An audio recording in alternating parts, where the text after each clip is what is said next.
I just appreciate, like, you setting a good example for these fighters. Cause like you said, like they only have it's a finite amount of years that they have to make money as a fighter. And then they have to parlay that into a career afterwards. And I think you're a good example of what someone can do.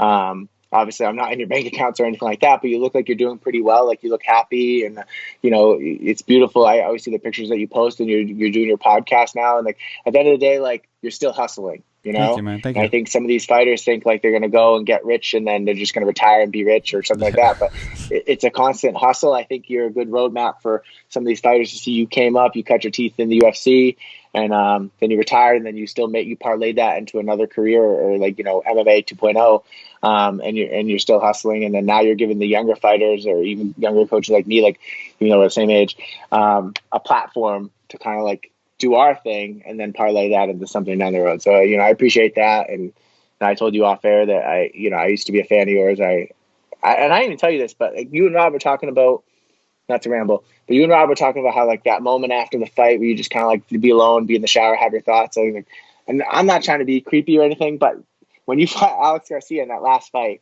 I cornered Doomsday the fight before you. And then I had my bags in the locker room because me and my wife, we delayed our honeymoon so I could go corner Doomsday. And then I flew out in a red eye right from the locker room to Miami to meet her because we went on a honeymoon.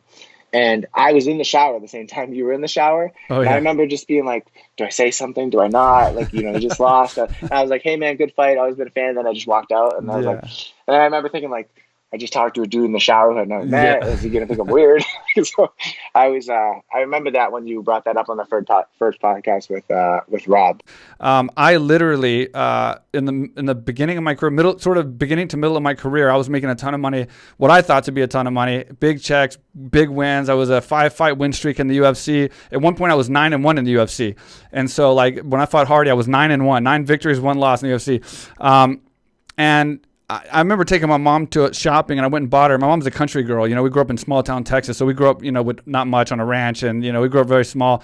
And I took her shopping, and I bought her something really nice, a few nice things and everything. She was so worried. She's like, oh, man, you can't spend this kind of money on me. Like, you can't, you know, you got to be careful. You can't spend this kind of money. And I literally told my mom, don't worry, I'm rich. And I always wanted to say that. I always just wanted to say that. I said, don't worry, I'm rich. And it just made me feel so good. And I was so happy.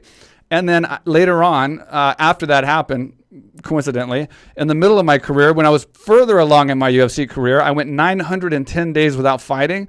I blew my ACL, MCL, meniscus, and I couldn't do seminars. I couldn't do appearances. I couldn't fight. One of my big sponsors cut out because poker became illegal, Full Tilt Poker. I was a full-time member of their site, and I was getting paid a lot of money from them. Everything ended for 3 years. And I then had to, because I had a joint account with my mom that I had saved a lot of money in, that it was hers and mine together. We put money in and saved money. I then had to go to my mom and essentially borrow money because I had to get into that account to survive and to keep myself alive so that I could continue fighting and then eventually build up some more money so I could come and start doing more business. And I couldn't take out of my business because it was barely at that time had enough. So it's just a funny story of like, yeah, when those checks are coming in, you feel rich. I mean, when I told my mom, I wasn't lying. Like I felt like I was rich, and I felt like I was going to continue to win every fight like I had already won, like it was never going to end. And I really did feel rich, and I really wasn't. You know what I mean? I was temporarily doing okay, and then I had to go borrow money from her essentially and get by. So that's just a funny little story I have to share, just to kind of reiterate your point, because you're 100% correct on that.